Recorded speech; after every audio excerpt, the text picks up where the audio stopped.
students, I am Monica Soran from MB International School, Nayagaon. Today we will be doing the 20th chapter of English, Ashoka, the Messenger of Peace. Yes, Ashoka, the Messenger of Peace. Ashoka is a rare example of a king who turned away from war after a great military victory to advocate peace. अब ये जो अशोका थे वो पहले जो थे जब उस टाइम पे यंग एज में वो बहुत लड़ाई झगड़े उन्होंने किए, उन्होंने देखे भी अपने परिवार में, अपने राज्य में. And he fought also with his own brother and all, and that blood shed जो उन्होंने वो खून खराबा देखा उससे वो बहुत ज़्यादा चिढ़ गए थे. फिर उसके बाद उन्होंने क्या सोचा कि ये झगड़ा वगड़ा कुछ भी सही नहीं है, we have to be peaceful, हम लोगों को वायलेंट नहीं होना है किसी भी तरीके से, वो उन्होंने यहाँ पर समझाया है. सी until the last century, Ashoka was just one more name among the list of modern kings mentioned in the Puranas. Then, in the year 1837, James Prinsep deciphered the inscriptions carved on rocks in one of the earliest known Indian scripts, Brahmi. And suddenly, like a curtain being raised, a magnificent king named Ashokavardhan Piyadasi, Deva Nam Piya, beloved of gods, revealed himself to the world. अब उन्होंने जब ये पढ़ी, जो script ब्रह्मी लिखी हुई थी, उनके इंस्क्रिप्शंस बहुत सारे पिलर्स में आपको अशोका के मिलेंगे, वहाँ पर उन्होंने इंस्क्रिप्शंस में ये पढ़ा था और वहाँ उनको पता चला ये देवनम्पियन मतलब बिलव्ड ऑफ गॉड, जो भगवान को प्रेम करता था, भगवान का प्रिय भी था, that was revealed to the world. Ashoka left a record of his reign for prosperity carved as edicts on natural rocks and stone pillars that have survived till now. These inscriptions, along with literary texts in Pali and Sanskrit, give us a picture of Ashoka's life and work. He was the first Indian king to issue edicts that recorded his exploits and spread his messages. Ashoka ने जो inscriptions लिखे हैं उसमें बहुत सारी चीज़ें उसकी उनमें लिखी हुई है उन्होंने अपने राज्य के बारे में, how he was doing what all had happened during his reign, उनके टाइम पे क्या क्या चीज़ें हुई थी वो सब उन्होंने लिखी थी. पाली और संस्कृत लैंग्वेज में वो उनको मिली है. Now in 236 BCE, Ashoka attacked Kalinga. Ashoka ने अटैक करा था कलिंगा पे, but the Kalingans put up such a violent resistance that what followed was a massacre. Kalinga was conquered. Any other king would have celebrated it as a hard-fought victory. However, Ashoka looked at the death and destruction with the horror. अब जो ये कलिंगा की जो war थी ना वो बहुत भयानक वॉर थी. अब वो वॉर में हालांकि अशोका जीत गए थे, कोई और किंग होता तो वो बहुत ज़्यादा खुशियाँ मनाता कि हम लोग इतनी विगरस जो विक्ट्री जो उनको मिली थी बहुत शानदार वाली, तो उससे तो वो खुश होना चाहिए था. बट अशोका को ये चीज़ बहुत ही ज़्यादा अच्छी नहीं लगी, बिकॉज द ब्लड शेड जो उन्होंने खून खराबा जो देखा उससे वो बहुत ज़्यादा हिल गए थे, बहुत ज़्यादा चिढ़ गए थे कि मैंने क्या करा, like what I have done, what these people have done to each other. तो वो चीज़ उनको बहुत वो अच्छी नहीं लगी. He was just horrified to see that scene. वो सीन जो था खून खराबे का वो उनको बिल्कुल अच्छा ही लगा. When even though he had won he felt deep regret to his action, he realised the futility of war. It only brought tragedy and suffering into the lives of people. Ashoka gave up wars and conquest of forever and became a Buddhist. उसके बाद से अशोका ने ये सब छोड़ दिया. उन्होंने बोला कि वॉर कोई सल्यूशन नहीं है किसी भी चीज़ का, उन्होंने छोड़ के और उन्होंने बुद्धिज़्म अपना लिया था, बुद्धिस्ट बन गए थे वो, बुद्धिज़्म अपना के. In the history of the world no other victorious king has shown such compassion and that is there where अशोका's true greatness lies. In one rock edict he expresses his remorse with such touching sincerity that historians believe it must have been written by the king himself. अब एक जो inscription उनका जो दिखा उस पर उन्होंने बहुत ऐसा लगा कि उनकी कितने वो फील करा था उन्होंने इस वॉर के बाद, उनको कितना टच हुआ था कि मैंने कितने सारे लाइव्स ले ली, कितने सारे लोगों को मार दिया. वो चीज़ उन्होंने उस इंस्क्राइब की, तो उससे पता चल रहा है कि how much touched the king was Ashoka.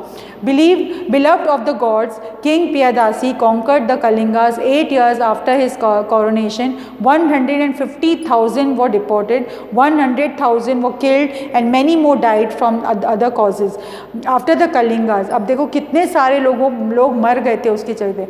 After the Kalingas had been conquered, beloved of the gods came to feel a strong inclination towards the Dhamma, a love for the Dhamma and for instructions. ये वाली जो चीज़ हुई उसके बाद उनको क्या लगा, सारे वो धम्मा याद डाल रहा है, जो उनको बुद्धिस्ट उसके थे कि मैंने ये क्या करा, I have done wrong thing.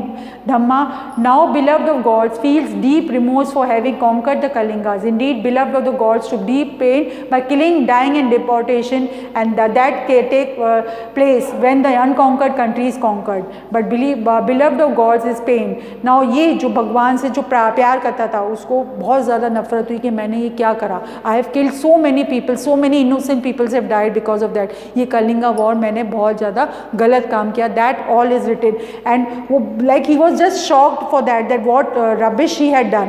And वो पेन जो था that he has inscribed over there, that he has written. And yeah see killed and separated from their hands.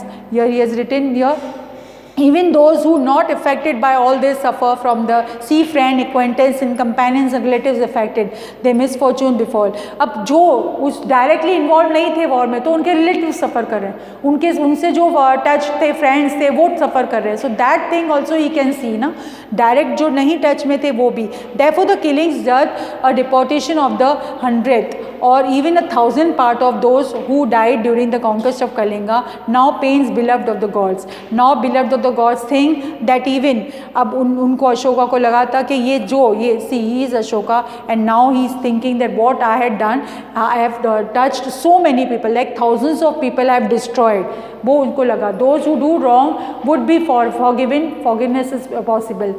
For the rest of his reign, Ashoka dedicated his personal energy and the vast resource of the empire towards achieving two aims. The first one was to give up war and every form of violence and live in the spirit, peace and friendship with the neighbors. The second was to spread the word of Dhamma among the people, encouraging a life of non-injury, life control, equable conduct and gentleness. उन्होंने फिर क्या सोचा, दो M उन्होंने ठान लिए थे. एक तो वो वॉर नहीं करेंगे, कभी भी किसी को हार्म नहीं करेंगे, किसी भी तरह का वायलेंस वो नहीं करेंगे.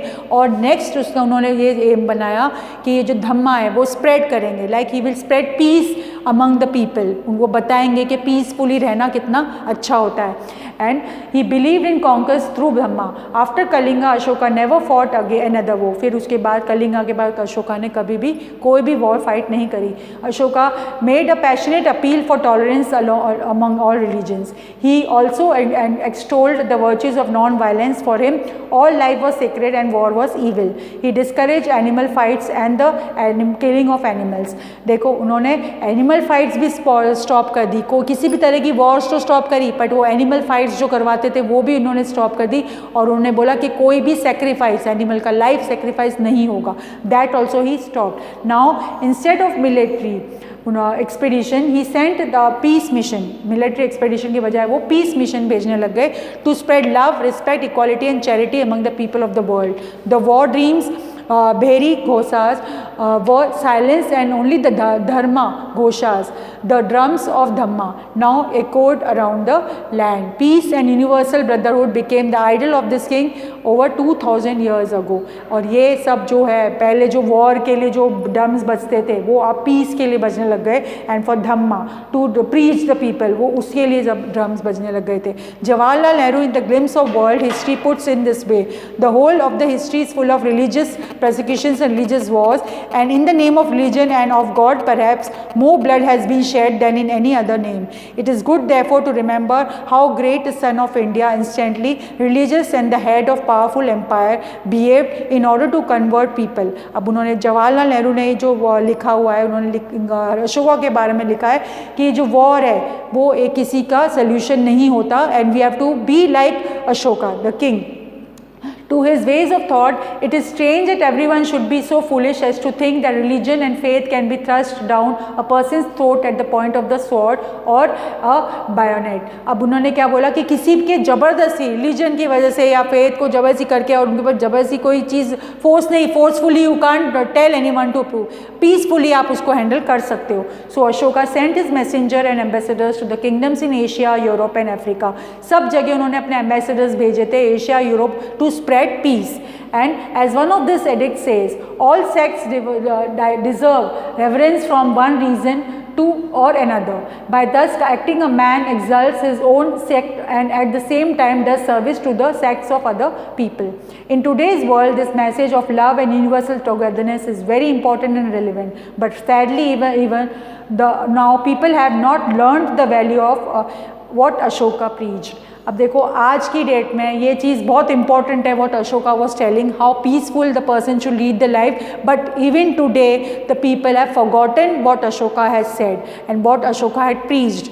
So this is to remind the people that you should not do any violence with anyone. Peacefully you can handle whatever you want to do. Thank you everyone.